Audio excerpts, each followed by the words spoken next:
I am sleepy every single day now.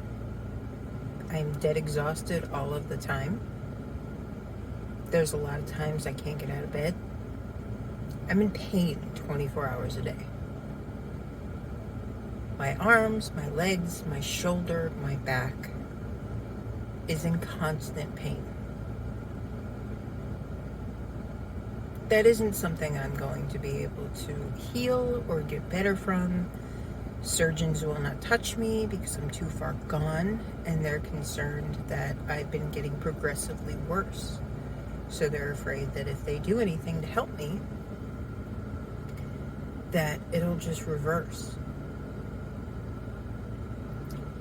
So there isn't anything that can be done for me except, well, basically hospice care, making me comfortable, making sure I'm comfortable for the rest of my life.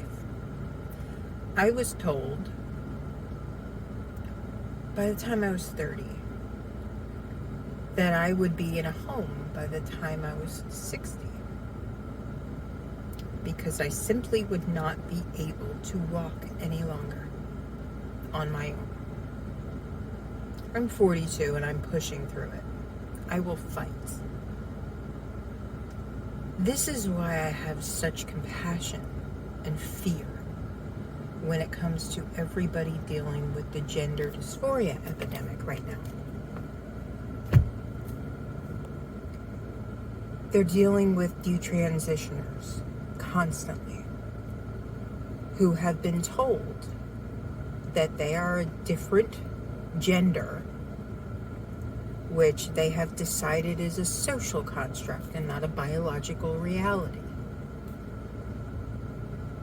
People are born one way or another, and occasionally, but very rarely, we're talking about 0.08% of the time, there is toxic environmental factors, whether it be a chemical spill, whether it be lead paint, whether it be medication that mother is on, whether it be that they're doing drugs.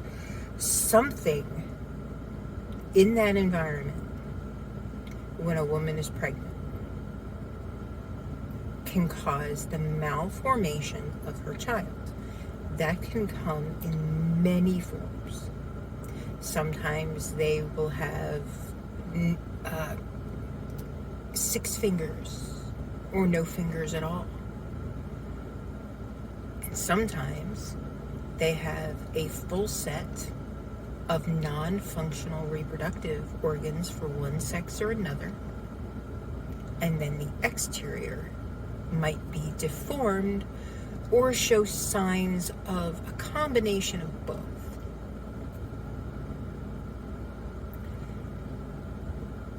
Either way, these are the rare instances of the intersex. I have 2 friends that are intersex. They were both biologically male because their internal organs and their internal hormones are male.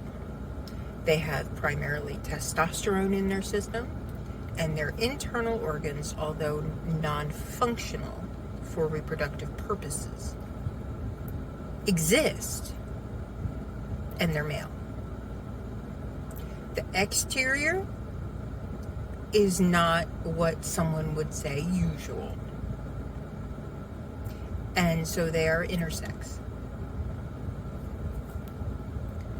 However, an intersex person does not mean they are both sexes. It does not mean that it's normal. In fact, most of the time it has to do with some kind of environmental toxin that causes a birth defect. It's a birth defect. It's no different from if you're born without an organ, or if you're born without eyes, or if you're born without fingers, or if you're born with too many fingers, or it's a birth defect. It's not a naturally occurring phenomenon. It's a birth defect. And there are reasons behind this birth defect that are scientific and can be researched. to say this rare birth defect that occurs means that there are more than two genders is false. In almost every mammal species, there are two. There is the sperm and the egg, the two factors to create life. And when you have gender dysphoria, just like when you have depression or anxiety disorders, I have CPTSD from my life experience, so I suffer from extreme anxiety on many levels. When you have a mental health disorder, it does not change the exterior of your body. It's all going on up here. This is where it is. This is where you feel it. This is where you know it. It's not registering anywhere else. When you have anxiety, yes, you get sweaty palms, but it doesn't change the color of my palms. It's not changing who I am. When you have depression, it's not changing your physical reality. When you have borderline personality disorder, it doesn't change how you look. It changes how you feel up here. It changes your behavior up here. But nothing physical changes. You have to deal with a psychiatrist and a psychologist in order to figure out what's going on here and what you can do about it. What is the basis for you having this? Do you have trauma in your past? Are there things you're running from? This is not being done enough nowadays. Gender dysphoria is a legitimate mental health diagnosis and has been for many years. Many, many, many, many decades. It is still in the DSM.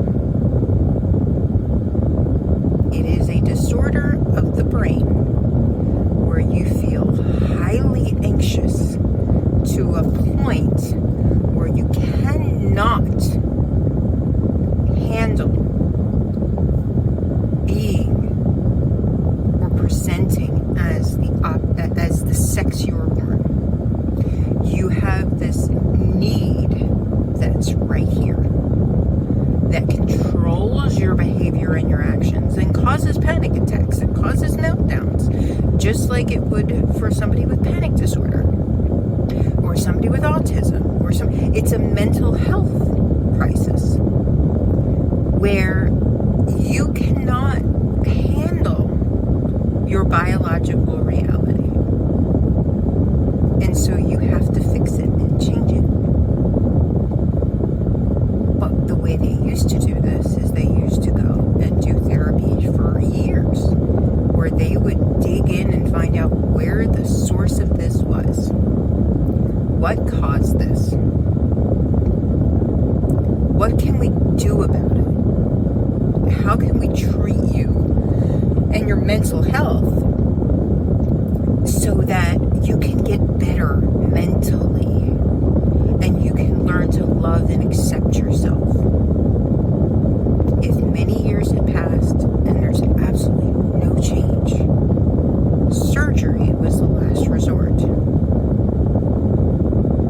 Surgery and hormone replacement therapy were given so that that person could obtain the facade, the exterior image of presenting as the opposite sex, which would prevent their anxiety from being triggered.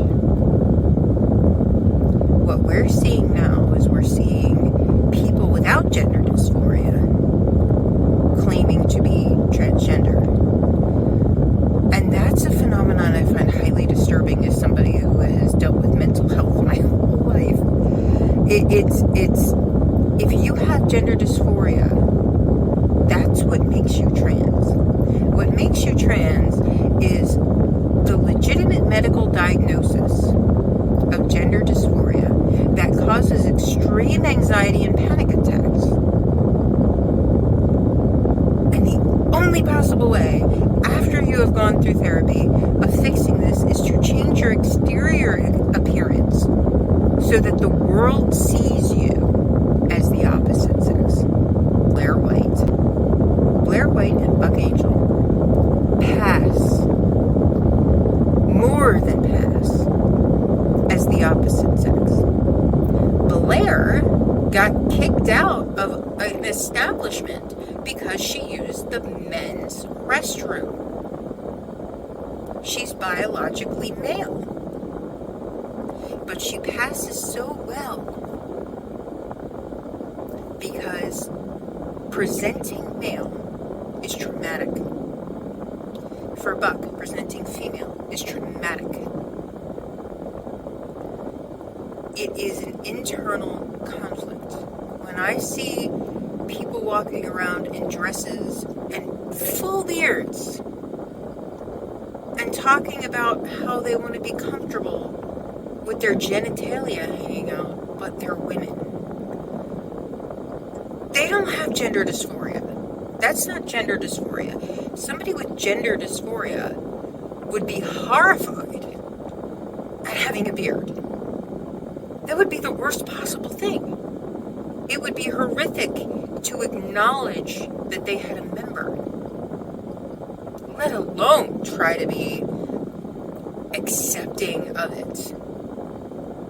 Dylan Mulvaney is probably the biggest lately as far as showing that Dylan doesn't have gender dysphoria. Dylan sang a song about normalizing the bulge. Anybody with gender dysphoria would never, ever do that.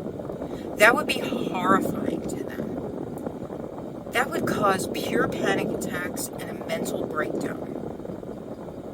People who are trans, legitimately medically trans, because it is a medical condition and it is a mental health disorder and it's a legitimate one, they would be horrified. What is bothering the public is that now everyone can just say they're trans. You don't need a diagnosis. You don't need gender dysphoria now. You just need to say so. And then they have this whole phenomenon of the non-binary, which is only rooted in stereotypes. The whole thing is just stereotypes. It's these are the stereotypes of women, these are the stereotypes of men, and I don't feel like either of these stereotypes. Most of us don't, dear. Most of us don't. That doesn't change our biological reality. Stereotypes. It doesn't change a thing. What are you dealing with at home? What other mental health issues do you have that you feel the need to run away from being human? What is it? When you feel a need to not be human, there's something going on in your life. There's something going on that is painful, and you need to see a therapist about it and deal with it directly. You need to be able to accept yourself for who you are and love yourself for who you are. And understand that it's okay. That it's okay to be who you are.